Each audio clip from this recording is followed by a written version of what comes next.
নমস্কার, Assam prime news 24x7-এ আমি Jaya. শিলচরে new Bhagatpur রাস্তা বৃষ্টিতে জলমগ্ন, বাসিন্দাদের চরম দুর্ভোগ।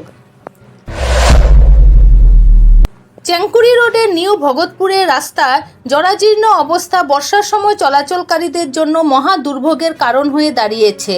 বিজেপি সরকার ও সরকারি পূর্ত বিভাগের সড়ক উন্নয়নের প্রকল্পের নামে এই রাস্তাটি উদ্ধার না হওয়ায় স্থানীয় বাসিন্দা ও পথচারীরা ক্রমাগত ভোগান্তির শিকার হচ্ছেন।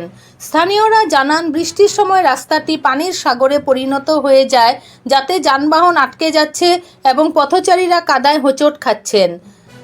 প্রতিবাদের পরও কোনো উন্নতি হয়নি। সরকারের অবহেলা আমাদের জীবনকে অসহ্য করে তুলেছে। অনেকবার স্থানীয় সংগঠন ও বাসিন্দাদের প্রতিবাদ সত্ত্বেও পূর্ত বিভাগের সড়ক বিভাগ থেকে কোনো কার্যকর পদক্ষেপ নেওয়া হয়নি। এই অবহেলার ফলে সাধারণ মানুষের দৈনন্দিন জীবন বিপর্যস্ত হয়েছে। স্থানীয়রা এখন উচ্চপদস্থ কর্তৃপক্ষের হস্তক্ষেপের অপেক্ষায় রয়েছেন। Bureau report, Assam prime news 24x7-এ জাকির হোসেন লস্করের রিপোর্ট।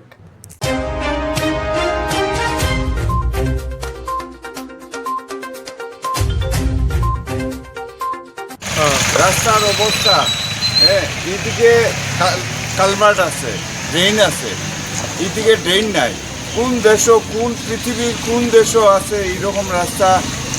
রাস্তার মাঝে একদিকে ড্রেন থাকে, একদিকে ড্রেন থাকে না। ও রাস্তা চাইলাম, ড্রেন নাই। এখানে স্কুল কলেজ সবটা আছে, কিন্তু এইদিকে বিয়া হারিয়া কয়জন পড়ে আর কয়জন বালা থেকে যায়।